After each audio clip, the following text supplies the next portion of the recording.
Hello everyone, let me introduce myself. My name is Reika Asida Fatmasari. I'm from Politics Science major. I'm here to present about 5 definitions of politics. The first, politics is a government. Second, politics is the interaction of citizens in the public sphere. Third, politics is the process of conflict resolution, talk, negotiation, complication, and compromise. Fourth, politics is the power struggle that determine how limited resources are allocated.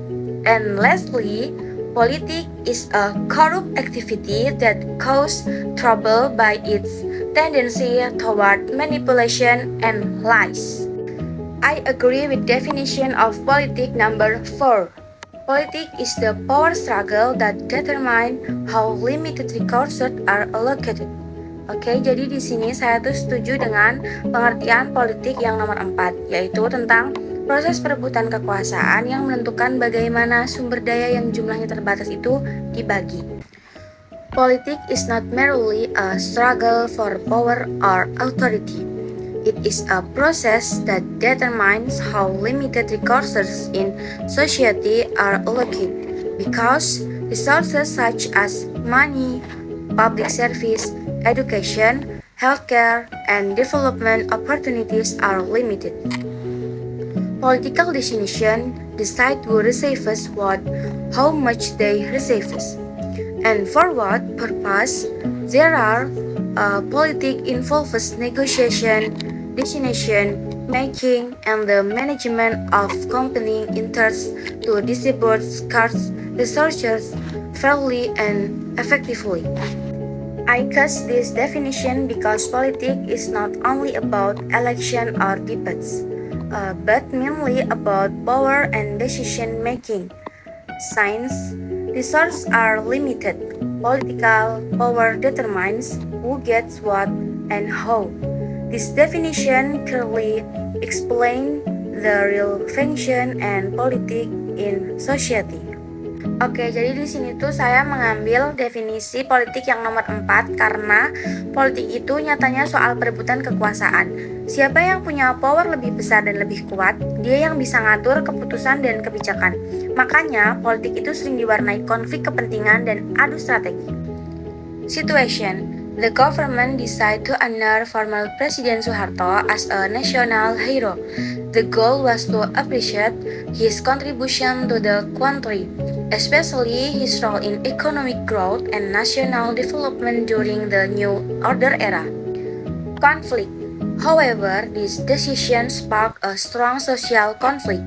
Some people supported it, saying Suharto deserved recognition as the father of development, who brought stability and progress to Indonesia.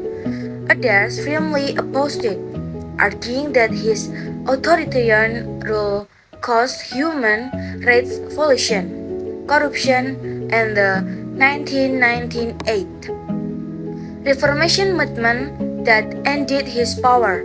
For many students and activists who fought for reform, this decision feels like an insult to their strength, as if by calling Suharto a hero, those who protested and for his transition and now seen the lawbreaker. This situation reflects political definition number 4. Politics is the power struggle that determines how limited resources are allocated. In this case, the resource being fought over is not mainly or materialist, but power over meaning and historical recognition. It shows how politicals can decide who is celebrated and who is silenced. The conflict illustrates how and determines which version of history becomes official in society. Kasus ini tuh terjadi ketika pemerintah berencana memberikan gelar pahlawan nasional kepada Presiden Soeharto karena jasanya dalam pembangunan dan pertumbuhan ekonomi pada masa Orde Baru. Keputusan ini menimbulkan konflik di masyarakat karena tidak semua pihak setuju dengan penilaian tersebut. Sebagian masyarakat mendukung karena menilai Presiden Soeharto berhasil membawa stabilitas dan pembangunan. Namun, banyak juga pihak yang menolak karena pada masa pemerintahan beliau diwarnai pelanggaran HAM, pemerintahan otoriter, korupsi, serta berakhir dengan gerakan reformasi pada tahun 1998. Pemberian gelar pahlawan dianggap mengabaikan penderitaan korban dan perjuangan reformasi. Kasus ini menunjukkan bahwa politik sebagai perebutan kekuasaan atas makna sejarah, di mana negara berperan menentukan siapa yang dianggap pahlawan dan versi sejarah mana yang diakui.